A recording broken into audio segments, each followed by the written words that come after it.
يا جدعان شحات وعايز يعيش فينو، بائس محلي وعايز عيش فينو. ليه يا جدعان؟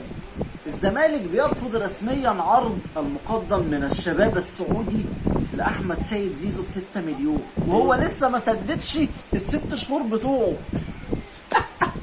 يا عم انت مالك يا عم؟ عرض ولازم نرفضه اللاعب بتاعنا النجم بتاعنا. امال هناخد الكونفدراليه والدوري السنه الجايه منين؟ يا جدعان يا ابني نروح كاس العالم للانديه من غير زيزو؟ سد ديونك يا اسطى. كوبري اهو، كوبري قريب. يعني انت بتحب الكباري اللي في اوروبا؟ يعني انت بتعجبك الكباري بتاعت الدنمارك واليونان؟ لما نجيب محمد شريف ما تزعلش. يعني عايز يضربني بشريف؟ عايز تجيب الهداف ده، هداف الديربي ده يا بائس يا محل. يا عم هاته، بيع زيزو. انا بقول لك بيع زيزو. انت عايز تجيب شريف ب 2 مليون دولار، بيع زيزو ب 6 مليون دولار.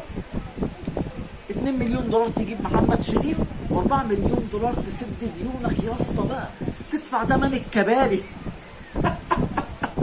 بس اعملها يا عم، اعملها واحنا اول ناس هندعم الصفقه وهنقول لمحمد شريف ربنا يوفقك يا عم مع الزمالك. ده لو انت عرفت تطول يا بائس يا محل. لو انت دفعت حتى 3 مليون دولار يا بائس يا محل. ده احنا مشى من عندنا محمد شريف، ومشى ميكيسون، ومشى والتر بواليو، وحسام حسن، ومين تاني كتير كتير. كل دول مشوا. وعم ضبش الكره المصريه اللي قعد يقول لك انا موقع مع 2 العقود في البيت، 2 من نجوم الاهلي، 2 من اللي ساهموا في 3 افريقيا، العقود في البيت عندي. وقعد يحلف 3، قعد يحلف بكل الحلفانات.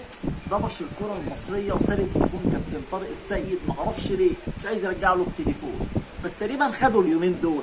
بشوف فيديوهات لكابتن طارق السيد بنفسه بقى، فتقريبا كده ايه هو بلغ. فيا جدعان ليه يا جدعان؟ ليه تقطعوا عيشنا يا جدعان؟ يا عم انت عايزنا نروح كاس العالم للانديه من غير زيزو؟ كاس ايه يا اسطى؟ كاس العالم للانديه. كاس ايه يا بائس يا محلي؟ ده انت خرجت من كاس الرابطه مش عارف تاخد، مش عارف تاخد كاس الرابطه. هتروح كاس العالم للانديه ازاي بقى؟ هناخد الكونفدراليه ونروح كاس العالم للانديه. يا الضحك يا جدعان، نادي الضحك ده يا جدعان، ده نادي الضحك. انا هنا في مهمه رسميه علشان اقنع، عشان ابدا كده من منذ الطفوله. ابن اخويا امران، انا جاي اهو بنقذه من وهو لسه ما كملش اسبوع، عشان ايه؟ احوله واعلمه مبادئ النادي الاهلي، ويطلع اهلاوي ما يطلعش بائس محلي. وهو بيحاول يمنعني، يقول لي لا سيب العائله الزملكاويه. ما يمكن اللي جاي السنين الجايه زملكاويه، ما انتوا مش بتاخدوا الدوري بال10 سنين. بمناسبه السنين اللي جايه، يعني البطولات جايه على ايد الرئيس الزملكاوي احمد مرتضى. انت شادد الكلام يا انت فاهم الكلام؟ عارف المشكله في ايه؟ يعني مثلا الشباب السعودي بعت عرض واحنا رفضنا العرض.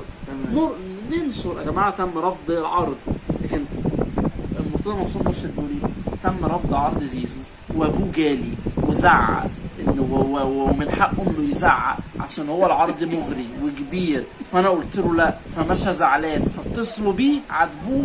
ايه يا عم ده؟ ايه؟ ما تقول رفضنا العرض. لازم تحوار. وبعدين هو مش الراجل ده قال لك انا ماشي اصلا، انا مش قاعد في النادي. وبعدين ما ينفعش يتكلم في وجود رئيس النادي بقى، ما ينفعش الاخبار تتسرب في وجود رئيس النادي. عشان ايه؟ احمد مرتضى في الشده شديد وفي القوه قوي.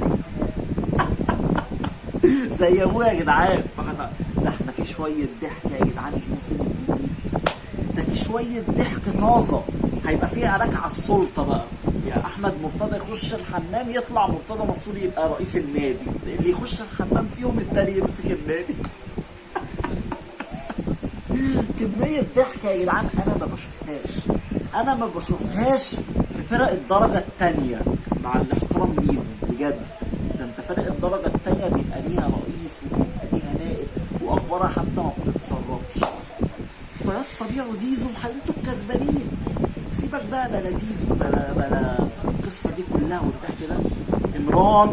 عمران ان شاء الله اهلاوي يا جدعان، ما تقلقوش وشدوا حيلكم في الكومنتات، علشان في اسبوع وان شاء الله هيبقى لابس تيشيرت الاهلي. انا بقول لك هيبقى لابس تيشيرت الاهلي. زملكاوي لحد ما يختار بنفسه، ممكن يختار بيراميدز يعني. لا ما هو فين؟ ما انت هتغيبه بقى، ما انت هتقعده قدام قناه نادي الزمالك يطلع على نادي القرن الحقيقي ويطلع يقول لي السبعه اكبر من التسعه، بس هي هتفضل سبعه واحنا مش هنبقى تسعه، هتقول لي ايه السبعه اكبر من ال 15 يعني هنزيد احنا، وانت هتفضل بائس ومحل انت وابنك. بس لا مش هيبقى اهلاوي يا جدعان، ايه مش هيبقى زملكاوي. معلش يا جدعان، معلش مش فايق من الصبر، ده انا مستنيها. انت هتطلع لنا هتنشأ لنا زملكاويه ينحسوا العيله يا اسطى. فكك بقى، فكك واعقل. انت كنت اهلاوي وانت صغير اصلا، جيناتك اهلاويه، معرفش ايه اللي شقلبك، عشان كده طلعت حقاني وعقلاني وبتقول ايه، وبتقول الصح وبتقول الحق حتى لو على ناديك. ليه؟ لان جيناتك اهلاويه، اصولك اهلاويه، بس اخترت تبقى بائس ومحلي. بس ماشي يا عم، هنشوف دلوقتي بكره الايام ان شاء الله تيجي، السنين تيجي ويكبر عمرنا بالسلامه باذن الله، وتلاقيه لوحده كده بيقول لك يا بابا انا اهلاوي زي عم. خلص الشغله لما ما اشوفكش بقى انت ايه تقول لا ومش لا وتعمل الحكايات بتاعتك دي. انا عارفك، خلي بالك انت مش سالك. في برضه العرق الزملكاوي. نيجي بقى لايه، احمد مرتضى منصور. هل هيفضل رئيس النادي؟ هل هو ده الجمعيه العموميه في نادي الزمالك شايفه ان تاريخه يحيله انه يبقى رئيس نادي وياخد البطولات؟ ولو خسرت البطولات مش هتيجي تقول لنا الاهلي اللي بيتدخل في الاداره، الاهلي اللي ماشيه مش عارف ايه، الفريق اللي عمل ايه ولا لا؟ انتوا ايه الدنيا؟ احساسك ايه انت؟ بالنسبه لي ان احنا زي ما قلت بنكافئ، يعني اللي بيغلط واللي بيخفق واللي بيفشل بنكافئه ونمسكه رئيس النادي. فبعد كده لما يحصل اي اخفاقات جديده ما نرجعش نعيط، ما نرجعش نقول مؤامره، ما نرجعش نقول احنا ليه مش زي الاهلي، ليه الرعايه مش زي الاهلي. لان الزملكاويه اللي بيقولوا الكلام ده كابتن ميدو وكابتن خالد الغندور بيطلعوا على قنوات تانية، وكابتن ميدو نفسه قال لك كلمت شركه المتحده وقلت لهم على الاعلانات والرعايه، قالوا لي الزمالك اللي بيعمل في نفسه كده علشان قناه الزمالك بيبقى فيها سيوه وبيبقى فيها الفاظ، عقود بتتفسخ مش عارف ايه. فانا كشركه ازاي هاجي اضمن نفسي ان النادي ده يسوقني وانا ممكن تاني يوم الاقي عقد اتفسخ؟ بالعكس، ده انا كده هبقى بسوق سمعتي باللي بيحصل، مش بكيان نادي الزمالك، باللي بيحصل في قناه نادي الزمالك. اللي اتمنى الفتره الجايه انه يتغير، التفكير يتطور. يا ريت يبقى في منافسه، يا ريت يبقى في منافسه. وبقولها لك من دلوقتي، ان شاء الله الاهلي هيشارك في دوري في البطوله العربيه السنه الجايه. شوفوا الفرق بين البطوله العربيه السنه دي والبطوله العربيه اللي هيشارك فيها النادي الاهلي عشان تعرف تحكم بنفسك.